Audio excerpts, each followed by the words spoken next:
Okay, so I've had this book for a couple of years, but I hadn't gotten around to reading it.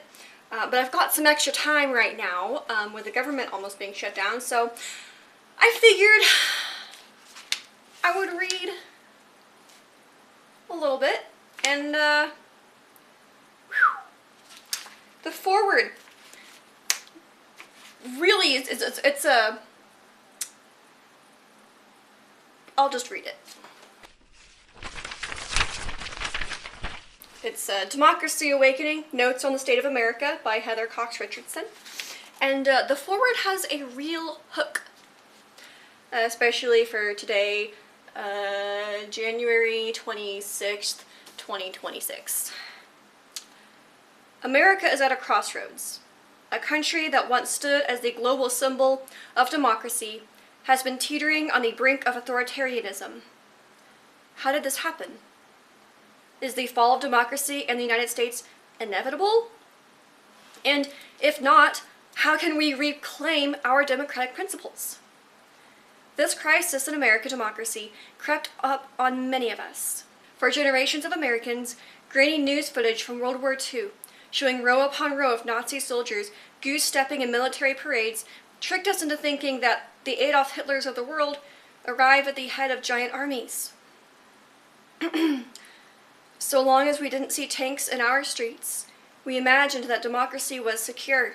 But in fact, Hitler's rise to absolute power began with his consolidation of political influence to win 36.8% of the vote in 1932, which he parlayed into a deal to become German Chancellor. The absolute dictatorship came afterward. Now, get this. She says democracies die more often through the ballot box than at gunpoint. But why would voters give away their power to autocrats who inevitably destroy their livelihoods and sometimes execute their neighbors? In the aftermath of World War II, scholars invested a great deal of energy in trying to explain how, in the 1930s, ordinary Germans, whose constitution was one of the most democratic in the world, had been persuaded to stand behind a fascist government whose policies led to the destruction of cities, made millions homeless, and created such a shortage of food we're eking by on less than 1,500 calories a day. Other gastroparesis patients, we go by on worse, it's fine. It's not funny. It's not funny. Actually, so many people in America have stomach problems from chronic stress of overworking and never being able to afford enough.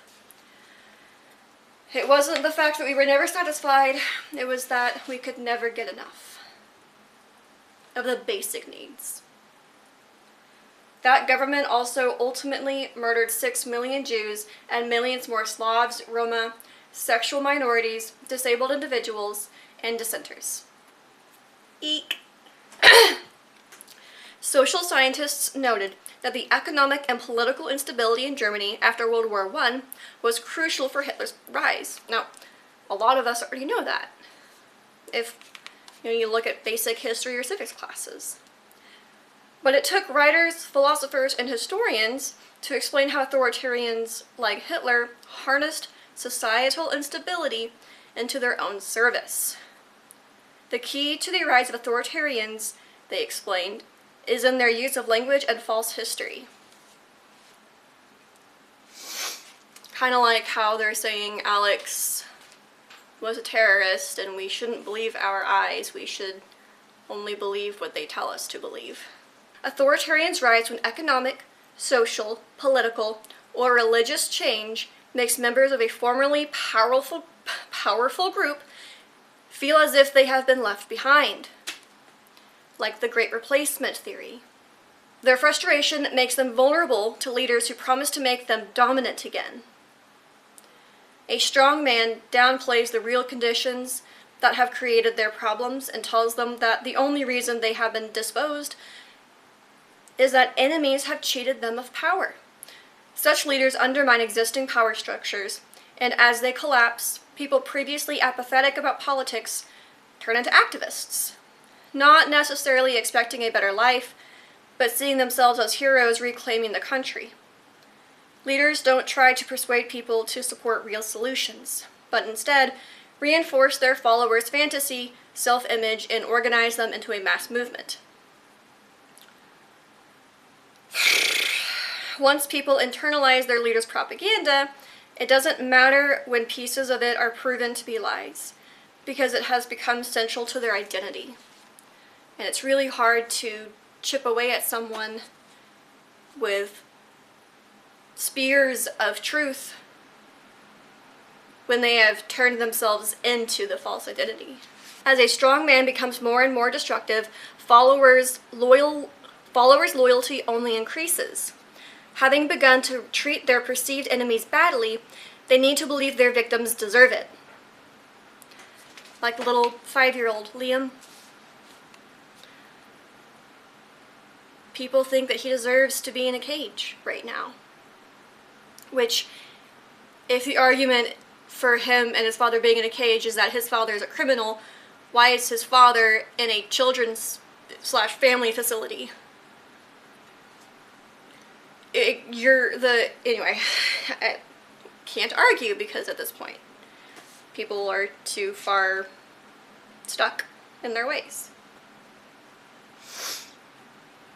Turning against the leader who inspired such behavior would mean admitting they had been wrong and that they, not their enemies, are evil. This they cannot do.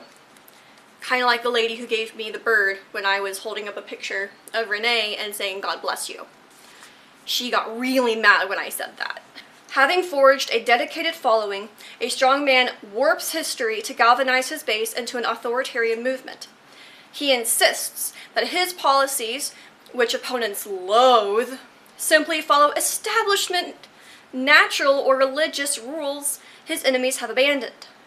Those rules portray society as based in hierarchies rather than equality, and make the strong man's followers better than their opponents.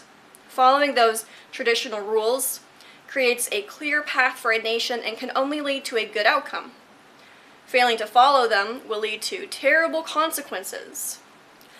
Those studying the rise of authoritarianism after World War II believed these patterns were universal.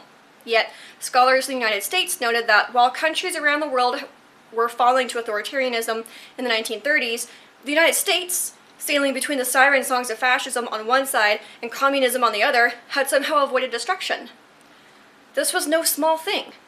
The US was as rocked as any country by economic trouble and the collapse of authority it revealed. And in the 1930s, it had its own strong fascist movement with prominent spokespeople. Things had gone so far that in February 1939, in honor of President George Washington's birthday, Nazis held a rally at New York City's Madison Square Garden. More than 20,000 people showed up for the True Americanism event, held on a stage that featured a huge portrait of Washington in his Continental Army uniform, flanked by swastikas. And yet, just 2 years later, Americans went to war against fascism. Within 6 years, the United States was leading the defense of democracy around the world. Never perfectly, indeed, often quite badly. But it had rejected authoritarianism in favor of the idea that all people are created equal. Scholars studying the US suggested that Americans were somehow different from those who had fallen to authoritarianism. They were too practical, too moderate, to embrace political extremes. They liked life in the middle. It was a lovely thought, but it wasn't true.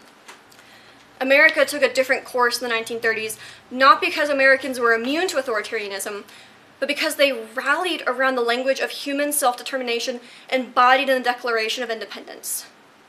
They chose to root the United States not in an imagined heroic past, but in the country's real history. The constant struggle of all Americans from all races, ethnicities, genders, and abilities to make the belief that we are all created equal and that we have a right to have a say in our democracy come true. People in the US had never lost sight of the promise of democracy because marginalized people had kept it in the forefront of the national experience. From the very first days of the new nation, minorities and women had consistently, persistently, and bravely insisted on their right to equality before the law and to a say in their government. In the 1930s, their insistence translated into a defense of democracy around the world. President Franklin Delano Roosevelt clearly and repeatedly spelled out the difference between a society based on the idea that all people are equal and a society based on the idea that some people are better than others and have a right to rule. Americans chose a free future by choosing a principled past, but they could have chosen differently. In the 1930s, the struggle between equality and inequality took shape as a fight between democracy and fascism. But while fascism was a newly articulated ideology in that era, the thinking on which it was based, that some people are better than others, had deep roots in the US. From the nation's beginning, the founders' embrace of equality depended on keeping women, people of color, and Black Americans unequal. That paradox had in it the potential for the rhetoric that authoritarians use and in the past. Those determined to undermine democracy had indeed gone down that road. Whenever it looked as if marginalized people might get an equal voice, designing political leaders told white men that their own rights were under attack. Soon, they warned minorities and women would take over and push them aside. Sounds really, really familiar. Like the Great Replacement theory. Elite enslavers had done this in the 1850s and had come close to taking over the country. Quote, "We do not agree with the authors of the Declaration of Independence that governments derive their just powers from the consent of the governed." Enslaver George Fitzhugh of Virginia wrote in 1857, quote, "All governments must originate in force and be continued by force." That sounds like a little Orange Man. That thinking has once again brought us to a crisis. In the 1950s, business, religious, and political leaders insisted that the federal government's defense of civil rights was an attempt to replace white men with minorities and women. Gosh, that sounds familiar. To stay in control, politicians ramped up attacks on their perceived enemies and began to skew the machinery of government to favor their interests. Wealth surged upwards. In the years after 1980, a political minority took over Congress, the state legislatures, the courts, and the Electoral College, and by 2016, the Economist Intelligence Unit had downgraded the U.S. from a full democracy to a flawed democracy. By 2021, warnings had become more dire. Freedom House, a nonprofit that charts the health of democracies internationally, urgently called for reforms after a decade in which U.S. democracy had declined significantly, end quote. The election and then the presidency of Donald Trump hastened that decline. When the nation's rising oligarchy met a budding authoritarian, the Republican Party embraced the opportunity to abandon democracy with surprising ease. In the 4 years of Trump's presidency, his base began to look much like the one post-World War II scholars had identified. Previously apathetic citizens turned into a movement based in heroic personal identity. Trump discarded the idea of equality before the law and scoffed at the notion that Americans have the right to choose their government. He and his followers embraced the false past of the Confederates and insisted they were simply trying to follow the nation's traditional principles. Eventually, they tried to overturn the results of the 2020 presidential election to stay in power. And even after Trump had tried to undermine the principle of self-government on which the United States was founded, his followers stayed loyal. Those justifying their embrace of authoritarianism as the future of government in the 21st century say that democracy is obsolete. Some argue that popular government responds too slowly to the rapid pace of the modern world, and that strong countries need a leader who can make fast decisions without trying to create a consensus among the people.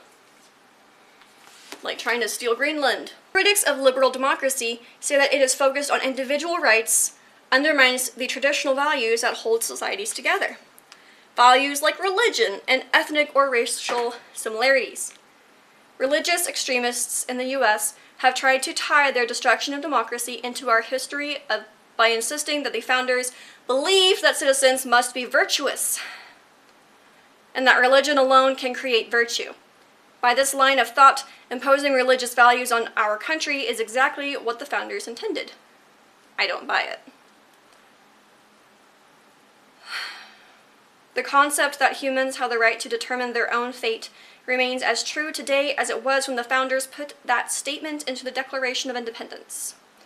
A statement so radical that even they did not understand its full implications. It is as true today as it was when FDR and the United States stood firm on it.